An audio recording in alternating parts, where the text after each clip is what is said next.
Hi, I'm Lindsey, and I'm talking with MedTech industry leaders on how they change lives for a better world.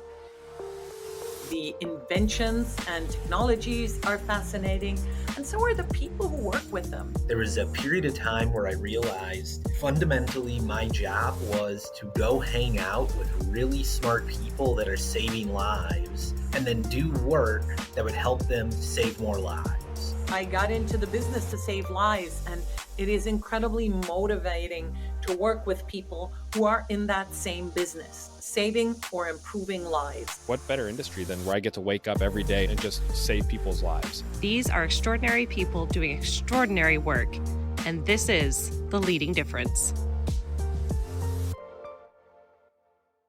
Hello, and welcome back to another episode of the Leading Difference podcast. I'm your host, Lindsey, and I am delighted to welcome as my guest today, Maria Artunduaga. Maria is a physician scientist and inventor with 60 plus prizes, including becoming the first woman to lead a U.S. Latin company to win MedTech Innovator, the world's most competitive accelerator for medical technologies, surpassing over 1,300 global companies. A top 1% student in Colombia, her country of birth, she relocated to the U.S. to pursue plastic surgery training, but abandoned it to dedicate herself to solve the problem that killed her grandmother, a lack of home technologies that can detect COPD exacerbations early. Maria has raised $5.2 million, almost 60% in non-dilutive capital from NSF and NIH, to build Sylvee, an AI wearable sensor that can provide COPD patients with continuous data on pulmonary function similar to what continuous glucose monitoring sensors do for diabetic patients. Her invention has been featured by 100 plus media outlets, including Forbes, TechCrunch, Bloomberg, Fierce Healthcare, and more.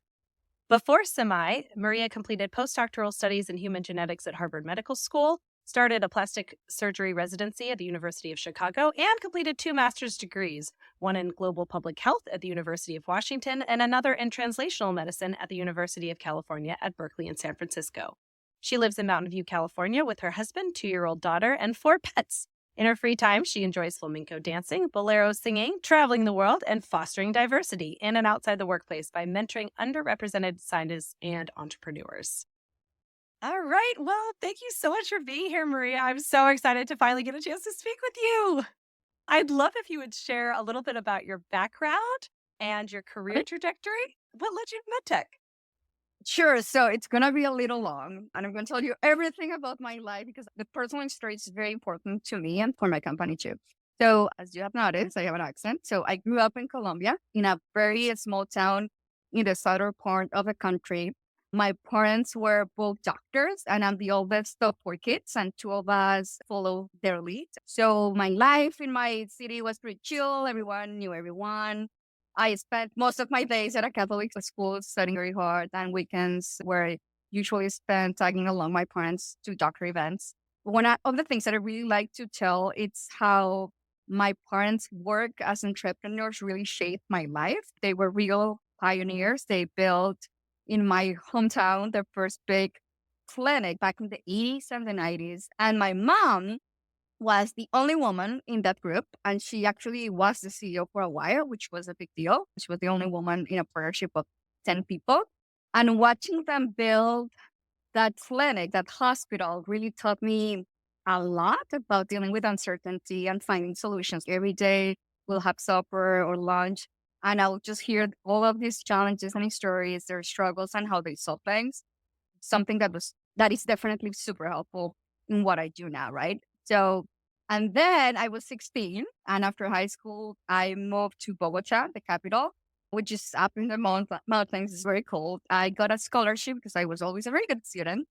Career, I spent 9 months in the US. And honestly, coming to the US blew my mind. The technology that I got to see, the speed, the focus on science, it was nothing like I've ever seen before. And that was true inspiration for me. So I knew that I had to come to the US. I needed to come back to learn from the best, of course. And it's interesting because my parents didn't want me to relocate to the US. I was the oldest. I was supposed to follow to their footsteps and obviously inherited that clinic, right? That hospital. We call it clinic. It's actually a hospital. And I was a very contrarian. I didn't listen. I told them, I really want to be where the best people are. And what I did was that it took me 3 years to save the money to come to the US to get Harvard to actually sponsor me my visa because they wouldn't pay me for the first year. So I remember I had to save $30,000, which in pesos is significant. So back in 2007, so many years ago, I made it to Boston.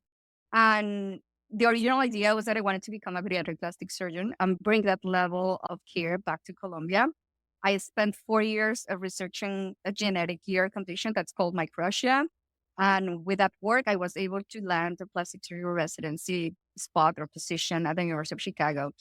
And I shared this with a lot of people. I actually had a really negative experience. Things didn't go as planned. I actually faced discrimination. I eventually, had to leave, and I made the tough choice to never ever go back into clinical practice. And I changed paths. I was 32 years old. And I decided to switch gears. I retrained into public health and tech. And then in 2016, I moved to the Bay Area where I am right now. And I got another scholarship to finish a master's in translational medicine at UC Berkeley and UCSF. And during the courses that I took, some of them with business class, et cetera, I decided to found Samay in 2018. I really wanted to build something that would really make a difference in respiratory medicine. And this is where my grandmother comes. So my grandmother, my abuela, her name was Sylvee, and she had chronic obstructive pulmonary disease, or COPD. And she's the reason behind my company. So she often couldn't tell when her symptoms were getting worse. That's a huge problem. Catching the respiratory attacks, exacerbations is definitely key to keeping people outside of the hospitals and obviously feeling their best to have a better quality of life. So that's what we're trying to solve with the company, right? If we are able to catch those exacerbations, even with a day or two notice in advance, right, that we can all make a difference. And so by missing these exacerbations, we are having really high expenses in hospitalizations and ER visits. And the problem that we're trying to solve is that today there are technologies that are adequate enough to be used outside of a hospital, because the ones that are considered to be the gold standard, they are very expensive, they are confined to their hospitals, and they are very difficult to complete for the patient, especially when they are exacerbating. They need to blow out forcefully for about 10 seconds, 21 times. So what we are doing is we are developing a sensor that makes it super simple for people to use it at home to track their lung function without doing those forceful maneuvers. And ideally in the future to warn them, right? Like to let them know when things are starting to go south, are obviously, not going very well. And that's what it's all about. I mean, that's what we do with Sylvee right here. And it's a wearable sensor, and we have done significantly well over the past couple of years. Actually, we just won MedTech Innovator. Yeah, significantly well over the last few years. Yes. So congratulations on that. And I want to dive into all of those exciting milestones in just a second, but I am, first of all, so inspired by your story. Thank you for just sharing that. Your resilience and your grit and your determination are really admirable. So thank you for sticking with something that was not easy, not an easy path. I know. It continues not to be, ironically, as we've kind of touched on before, but just going backward a little bit in your story. So it sounds to me like getting the opportunity to watch your parents have this incredible impact on the community and the healthcare and the opportunity is just so valuable for you. And even just learning about how your mom was the CEO and those kinds of things, did that help shape the idea for you that not only is entrepreneurship possible, is innovation in healthcare possible, but you can also be this incredible leader as a woman in whatever capacity? I would just love to dive into that. Yeah, it's super interesting, right? My mom really taught me a lot about leadership. She's a surgeon, so you can imagine how good of a leader she is in the operating room, at home, everywhere, right? I mean, she's definitely the general. That's how I call her. And I try to replicate some of my leadership styles very much shaped by her. So I always call her my best role model whenever somebody asks me about the question, right? So I'm just like her. I lead from the front.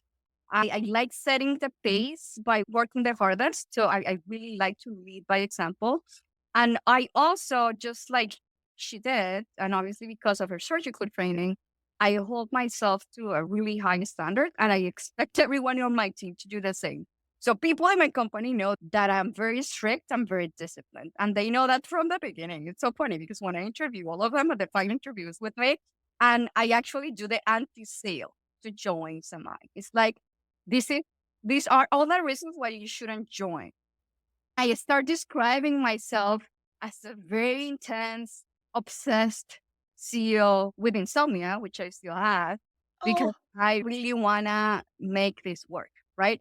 So yeah, I yeah. see them, and most of them say yes. I really like attract people that like challenges, especially intellectual challenges. So yeah, to this point, most of them have say yes. Some of them have obviously, just probably too much. But at the same time, I tell them, look, this is going to be very hard in terms of the deliverables, the things that we're expecting from you. But at the same time, my goal is to not only help people with respiratory problems. I try to sell the company as a company where everyone that gets hired can be themselves and thrive. So for example, I tell them, look, I'm trying to be the boss that I never had. And this goes obviously very tied to the very negative experience that I had during my surgical residency and even before, right? So I never had a boss that really supported me, who recognized my true self and those characteristics as good things, right? So they always try to tone me down. I'm very energetic, as you can notice. And I'm also super ambitious. I'm really ambitious. I want to do all of these great things. And they always thought that I was aiming for too much, especially for a woman. It's like, you need to lean in, Maria. You need to behave. So I remember in my surgical residency, they were criticizing me, like, why are you behaving like this, Maria? Why are you asking so many questions? You're asking too many questions. You look more as an internal medicine doctor. Why are you always smiling, Maria? Why are you always so happy? So now, with everyone that I hire, what I try to do is that I focus on understanding their dream, and I try to figure out how this job can help them get there. So if they want to become a top engineer, maybe they want to learn managerial skills, or they want to run operations, or they eventually want to become a founder themselves. So I try to create a partnership with them where they obviously help me succeed with the company, build MI, but at the same time, they get to do this personal growth. So for them, it's extremely important that they get to their place where they want to be. Yeah, that's wonderful and such a gift to your employees. And I also, honestly, that sort of anti-interview or whatever technique is brilliant because you do want it to be a fit for everyone. And it's so Exactly. much better to have aligned expectations from the start. So, Yeah. oh my goodness, that's so interesting. So, okay, so then speaking into that, how do you develop a company culture for yourself? You've learned from some pretty negative experiences. So Mm-hmm. obviously that's what not to do. But, Yeah. as you're crafting your own company culture now, what kinds of things are sort of your core values other than, of course, your hard work and your excellence and holding yourself and others to high standards? But what kinds of things have you developed that make it special to be where you are? Yeah, I mean, that's a really good question. I'm very true to myself. And one of the things that I want to do with Samay, I want to create legacy. If you go to my WhatsApp, that's exactly the little logo or the slogan that's below my name. I'm creating or building my life's legacy. That's how I pitch myself. So I really want to be remembered as someone that made healthcare more accessible, especially for the people that get left behind. So growing up in Colombia, I saw firsthand how unfair things could be, and I wanted to change that. So that's how the values of Samay go. People first. I think legacy, it's extremely important, right? It's about getting those life-changing tools and opportunities into the hands of people who really need them. And again, it's not necessarily the product that we are building. It's the own experience of building a company with me, learning from the company, from the people that are working with. I really want to make it accessible for people. And I want to also be obviously a source of inspiration because you don't necessarily need to be this perfect person to be a CEO. Life is a struggle and that's totally fine. Just be very passionate about building legacy, right? Your work and how you're impacting other people.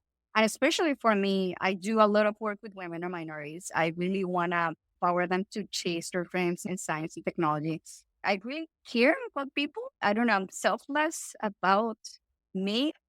it's all about the others and creating legacy and being remembered. So yeah, that's how I roll. I love that. I love that. So, speaking of you embracing the CEO role, when you first started your company, did you feel ready to step into this kind of position? Or was it something where you just were like, you know what? I see the need. I know I can make a difference in this field. I'm going to do it and I'll learn along the way. No, not at all. And let me tell you, so there's a very good anecdote that I was sharing when again, back to all of these life-changing experiences. I got into MedTech because of, I don't know, somehow the planets got aligned, right? So I was doing a master's in public health because I thought that was going to be my real call, working for Gates in Seattle, because that's where I actually lived for about 2 years. Then I came to realize that it was very bureaucratic. It was very slow. I have a type A personality. I really like to fix things very quick. I like to implement stuff. So I decided to do a second master's degree. And as I mentioned here in Berkeley, I decided to join one of AdmaMed's minority programs for students, right? It's called SMGP. And I remember that was back in 2016, and they sent me to Minneapolis for the big conference. And that's where I got my first real taste of MedTech. And I remember watching the MedTech Innovator finals with Paul Grant. He was introducing the program, the finalist. And I remember clearly seeing all of his speeches and how Greensun Medical CEO won. And it was a game changer to me because when I saw them pitch, it was very exciting. All these technologies, the many millions of people they could definitely impact. I saw that and I clicked. I could turn these scientific ideas into something that helps millions in a way, the way how I would practice medicine, but in a more impactful way. So interesting story though. So the other thing that was very inspiring, or at least that motivated me, the only person in the room who looked like me and spoke with an accent from South America, from Latin America. So it was like two reasons behind it. For me, it was, I want to be a medtech entrepreneur, but at the same time, I want to be able to break the glass ceiling, right? The first Latina physician CEO building a company that has hardware, software, and AI. This is what we actually do. And yeah, so it's mainly that I really like challenges, and I'm very motivated to show people that I can do things that might seem impossible or too difficult. So I really like showing people that anything is possible with a lot of hard work and determination. Yeah. So yeah, that's mainly it. I love that. Embracing those challenges, running full steam at them, and having that, I don't know, that gumption is fantastic too. And the desire, like you said, to break through those ceilings and to represent and say, no, it is possible. It is. And I love that. So excellent. Okay. So can you share a little bit about the journey that the company has gone under recently and some of the really exciting milestones? I know there have been bumps and whatnot, but maybe some of the exciting things that have been developing and what you're looking forward to as you continue down the road. Sure. I mean, there are so many things that have been happening for the last couple of months. So it's been a long journey. It's been 6 years so far. Initially, I wanted to build a company with an idea that was inspired, obviously, by the fact that I lost my grandmother to COPD exacerbation. And also because at the time, I didn't know what I wanted to build. When I was doing an interview with a pulmonologist, what I realized was that I could actually build a technology that could be inspired by consumer devices. So hearing aids, for example. And funny story is that my husband, who is also Colombian and went to MIT, he's been working at Google for over a decade. And he's an audio engineer. He does a lot of things. He's very smart. And he's one of the main architecture. What I decided to do back then was let's repurpose hearing aid technology by sending signals to the chest, and let's use the physical principle of acoustic resonance to understand what's going on inside of the lungs. And that's exactly what we are doing. We have 10 granted patents so far. We have 20 more pending on pulmonary so far. So we've done a lot of things. So we've tested that device on 450 people almost. All of our numbers are accuracy are over 90. Sensitivities and specificities are also between 82 to 98. right now we are starting to see changes a few days before an exacerbation is actually diagnosed by a physician, which is extremely exciting. We have data from 2 people. Obviously, it's a small sample size. We're following 8 of them, and we're aiming to finish at least 60 to 100 people in the next year or so. So that's our main goal. We've raised 5.2 million. 60% of that money is coming from grants, federal grants, and we just submitted our breakthrough designation to the FDA about a week ago. So fingers crossed, though, we get it, right? There are a lot of things in the pipeline, things that are very exciting. Right now, I'm super excited because those 6 years were very hard. I was running a science project with my nails, getting money from grants, help from people who have known me forever.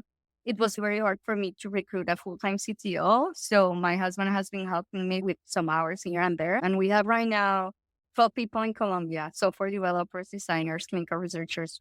We're running most of our operations in Latin America because it's extremely, well, obviously cost efficient. And more importantly, we have access to people that are, patients especially, that exacerbate more often.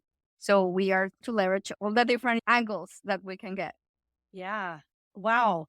So lots of exciting things in the works and in the future. And oh my goodness, I'm so excited. Can't wait to continue to celebrate all those wonderful accomplishments. So I'm curious, as you've taken this journey and even before with your other health experiences and finding this path, are there any moments all along the journey that really stand out to you as affirming, yes, I am in the right place at the right time in the right industry? Yeah, beyond the MedTech Innovator, the experience 8 years ago, I mean, every day I find that this is the perfect fit for me. I always tell people, look, entrepreneurship is not for everyone. It really needs to be a fit of personality. So when I talk to my parents, because at the beginning they were very agreeable with the idea of me becoming an entrepreneur, because physicians don't do this, right? I was sort of like a black sheep of the family because my sister, she's successful and she's a pediatric radiologist and she's working for an academic center in Dallas. So my personality, I'm type A, I'm very anxious. I really like doing things super fast. I really like to get things done, right? So I don't know if I picked the wrong career. Probably could have done a better job as an engineer, as a scientist myself. So at heart, I'm a true scientist. That's what I really enjoy. I like practicing medicine, sort of miss it a little bit, but I'm more in the quest of solving questions and discovering, right? That's what really excites me. And then every day is a new day when you're building a company. And the challenges that I have every day, all the problems I have to solve, I really enjoy the process of solving them. And this is a little crazy. Who gets excited with problems, right? So I don't know. That's probably me. So I guess every day, the moment I go home or that I go to sleep, I say, this is perfect. I don't think I'll be as happy as I am right now if I had stayed in medicine. I don't think so. Wow. And that says a lot. And that just affirms to you on a daily basis. Yeah, I am doing what I'm supposed to be doing. That's exactly wonderful. right. Yeah. Like, yeah, I'm good at this thing. I Yes. like solving problems. I really enjoy the fires. I really like them. I don't know. I'm addicted to them. I love that. Well, and that is unusual. And I'm curious, do you? But it's a great thing. No, it's a wonderful thing. Yeah, no, absolutely. I love that. So when you're finding yourself up against a problem, do you start with any particular kind of established framework? Do you like to just brainstorm solutions? How do you approach problem solving? Gosh, this is a really good question. It's like, if I had to teach something, all right? So I'm very good at solving problems, at connecting different disciplines, right, to solve those issues. So, for example, the way how I go about them, first of all, I don't get frustrated or too anxious about it. I always try to think first, right? And then, I start brainstorming. I'm very quick at thinking. My mind goes super quick. I have a whiteboard right behind me. I do a lot of brainstorming on my own. I ask a lot of questions too. So I rely on a lot of people and I get a lot of feedback on the way how I think a problem needs to be solved. And obviously with time and experience, the older that you get, the better you become, right? So honestly, every problem is different. I just like seeing it from different angles, right? I'm very good with social stuff. I'm very good with arts too. I really like doing science. I'm learning a lot about engineering. I really like different ways of solving problems. For example, I remember that we had this NIH grant and we were working in collaboration with a big famous academic center right here. And things weren't working very well. That was during a pandemic. And I was getting charged things that we actually didn't approve. So things were getting a little awkward. I decided to finalize that agreement. But then I got with this situation that I had no access to patients here in the States. And at the time, I didn't have my clinical site in Colombia opened up. So what I did was the craziest thing, which is what I did was that I bought an $80,000 machine. And I came into an agreement with a friend from medical school who has a pulmonary practice in South Florida, one of the largest pulmonary practices. He is a partner with 9 other guys, and they see probably 100 patients every day. Can you imagine that? So respiratory patients. And I told him, look, I don't have any money to pay your rent, but I'm going to give you equity for that rent. And you're going to use this machine from Monday through Thursday. And I'm going to test your patients from Friday to Saturday. And I'm going to bring people, I'm going to become my own CRO, right? So I'm going to bring people, doctors from Colombia on a J1 visas, the research scholar visas. I'm going to train them and I'm going to get them to do the recruitment, review everything, test the patients. We are going to become our own CROs. And we're going to do as many people as we can every single week. So we were able to do 430 people in a span of probably a year and a half. Something that usually would cost us thousands of dollars. I don't know how much money I spent, probably just $300,000 to do everything. Can you imagine? I mean, that's significantly cheap compared to any other quote I've been getting from an academic center. So I sometimes go for the crazy idea, right? Like, what's the craziest thing that I could think of? And literally, I write it down. Right. And then I just try to double check with my lawyer. Am I doing something illegal here? And I cross reference with other founders. I'm thinking of doing this. How does that sound? And then they're like, this is pretty non-traditional area, but I mean, if you can get it done, I'm like, yeah, of course I can get it done. And I just get it done. I just don't take an out for an answer. I'm very good at also convincing people to jump on board, with the vision, the mission, this excitement, this energy. People really get very engaged with Samay and with me as a founder, and they love it. Most of these people either have invested in the company, they are helping me many more hours, pro bono, literally free, and we are building together. Wow. That is so cool. And what a fantastic story. Thank you for sharing that one as well. Oh, my word. And I have way too many stories to share. This is the one I really like to tell people. I love that. And I love the willingness to come up with those crazy ideas. And it might be just so crazy that it works. So, hey, you never know until you try. And that's fantastic. Oh my gosh. I love that approach. All right. So pivoting the conversation a little bit just for fun. Okay. Imagine you were to be offered $1 million to teach a masterclass. Oh my gosh. I know. To teach a masterclass on anything you want. What would you choose to teach? Yeah. So, question. So, gosh, I tackle problems. So my brain, again, is very good at figuring stuff out. That plus the fact that I'm very stubborn. So if I'm into something, I don't give up easily. And now I'm going to tell you about our winning MedTech Innovator. We beat 65 companies globally, right? And I still cannot process that we won. So the story goes like this. But a year ago, I tried to raise $5 million, my very first institutional round, and I totally flopped. I only got $200,000 because multiple funds that I was talking to, they wanted me to fill half of the round before weighing any money or signing anything. So you can imagine, sort of like a chicken and the egg problem. I failed, and instead of crying or mopping, I thought, okay, wait, I got into MedTech Innovator. You know what? I'm just going to win that competition. It's $250,000. And then I thought, why not? So obviously people, my advisors, my investors, like, you're crazy. It's the most competitive thing ever. You're not established in the field. People know who you are, but it's not like you have exited a company or anything, right? You're not even an engineer, Maria. So what I did was, again, I went back to my whiteboard again, I thought you have become an engineer before. I don't know, I'm really good at solving problems. So I was like, this is a problem. These are the different ways how I can tackle this. And more importantly, I'm very good at studying stuff. I really like, again, knowing, wisdom, information. I just love that. I really love that. So what I did was I trailed a big project and I talked to the past winners, anyone who had done or won any sort of like prize with MedTech Innovator. And I figured out their secret sauce. So I either talked to them, I studied every single video, every single page. I spent many hours studying everyone who had won or had done significantly well throughout the accelerator. So what I discovered was the accelerator was kind of a school, like a school. So the harder you work, the better you do. And one of the things that I realized was that mentors and reviewers were key players. So focused on building those connections.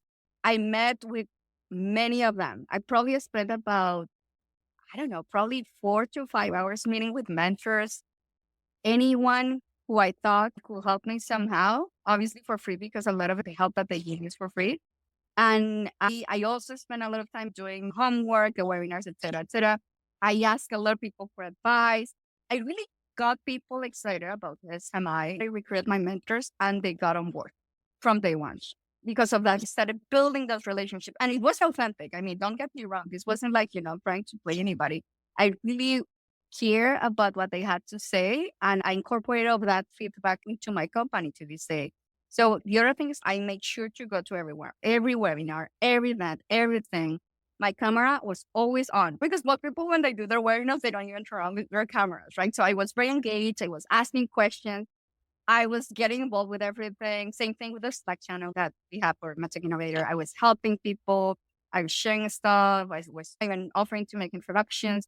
I really made sure that people knew who I was. And I obviously also asked the MedTech Innovator people, the staff, for help, feedback, right? Am I doing this right? What do you think I should do?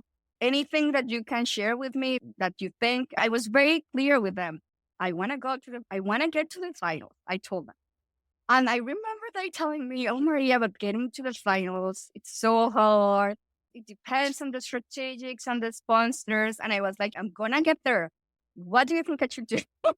So I literally asked a lot of people how I needed to get there. And with the finals, the way how they pick the finalists, it's actually the mentors who go in front of the strategics and they sort of champion your company. And they really went to bat for us. They told them how committed I was. The many people that from my team were actually going for participating to the winners because I brought people from my team to like very few founders did that. I brought people from Colombia, obviously online, people who barely could understand English, but I made them prepare questions. You need to do this and that. We need to be super engaged. We need to help other people. And they saw it was hard work. And at the end, we got into the finals. And what I realized was, okay, so after the finals, I understood that the game was obviously, it changed the way how the winner is chosen is that the audience votes, right? During the MedTech conference. So what I did was I went all in on social media. We made an awesome video for the best video competition. I remember that was the first thing that I did back in June. I scheduled 2 weeks. I flew to Colombia. I hired right people. I made sure that I was perfect. So I was part of the creative team. I designed everything. Again, I really like arts, right? That's why one of the reasons why I was in plastic, and that's why I really like that too, right? So I'm obsessive with everything that we do. I'm into the details and I supervise everything. And we also got into the finals for the best video competition. So I was going to this problem from every single angle.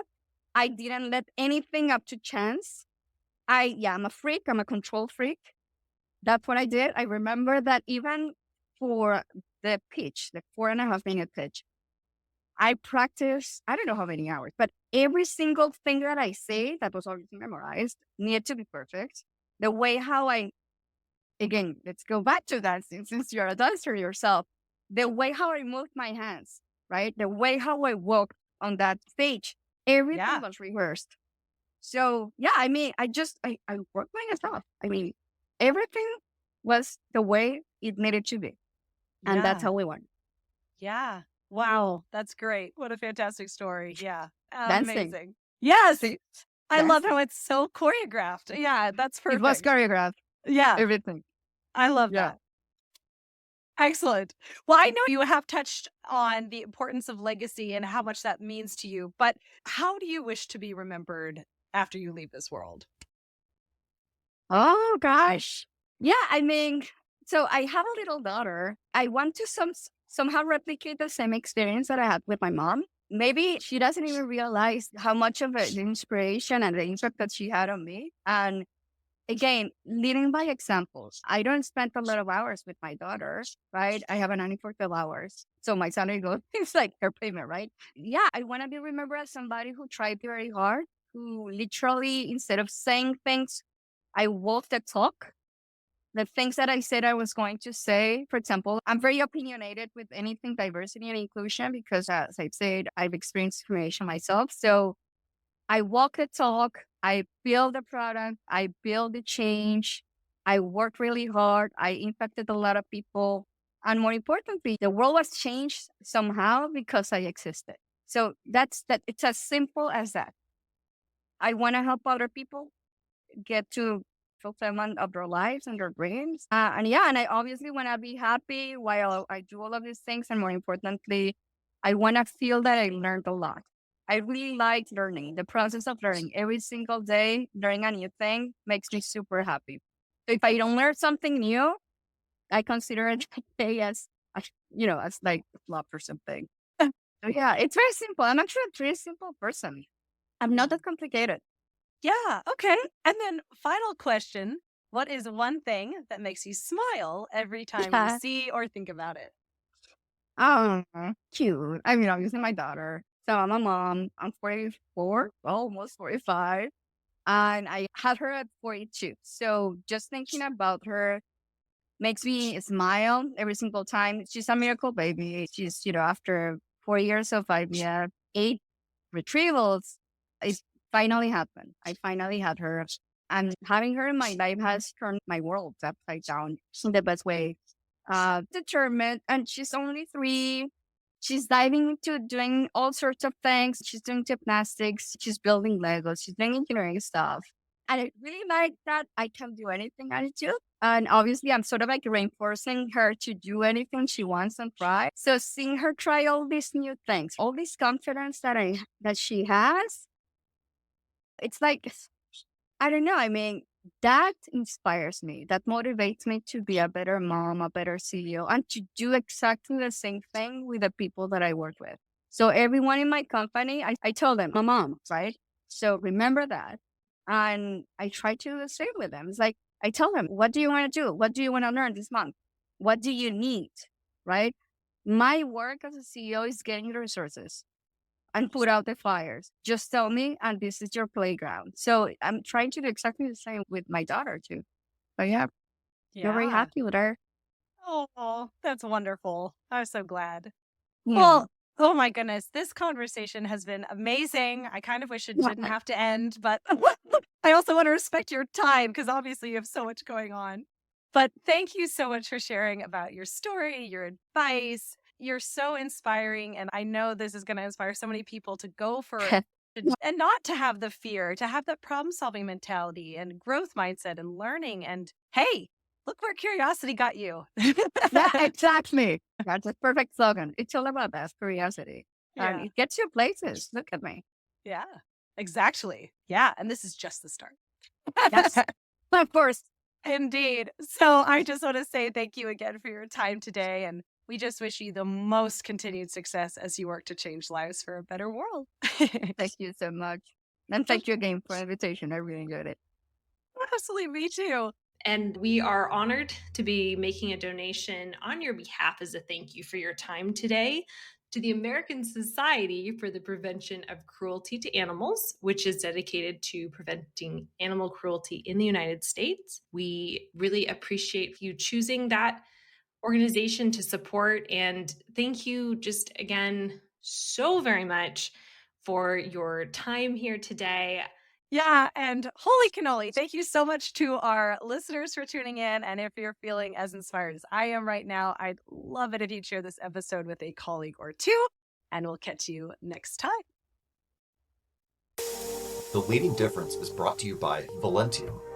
Velentium is a full-service CDMO with 100% in-house capability to design, develop, and manufacture medical devices, from Class 2 wearables to Class 3 active implantable medical devices. Velentium specializes in active implantables, leads, programmers, and accessories across a wide range of indications, such as neuromodulation, deep brain stimulation, cardiac management, and diabetes management. Velentium's core competencies include electrical, firmware, and mechanical design, mobile apps, embedded cybersecurity, human factors and usability, automated test systems, systems engineering, and contract manufacturing. Velentium works with clients worldwide, from startups seeking funding to established Fortune 100 companies. Visit Velentium.com to explore your next step in medical device development.